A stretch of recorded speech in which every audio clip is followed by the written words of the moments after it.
Now, the sort of industrial policy that the IRA represents, and also the CHIPS Act, was out of favor in Washington for decades, at least since the Reagan years, which I'm old enough to remember. The thinking was the market, left to its own devices, was the best arbiter of economic outcomes.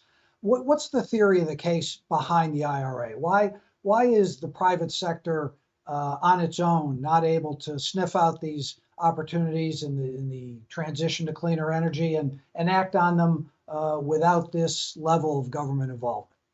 Well, I can tell you that the United States, in bowing to the altar of free trade, has allowed, historically, other countries to step up with their own industrial policy, their industrial strategy to lure investment offshore. And I'm a former governor of Michigan. We saw it firsthand how our industrial base, or the spine of our nation, of our economy, was hollowed out because we sat on our hands. We sat there and allowed China, other countries to swoop in and take huge swaths of our industrial base. We chased, as a nation, we chased low cost, low wages, and that created this global shift to low wage countries and away from the United States. So this president said, enough. We are not going to sit by anymore and just watch these jobs go overseas. We are going to fight for it.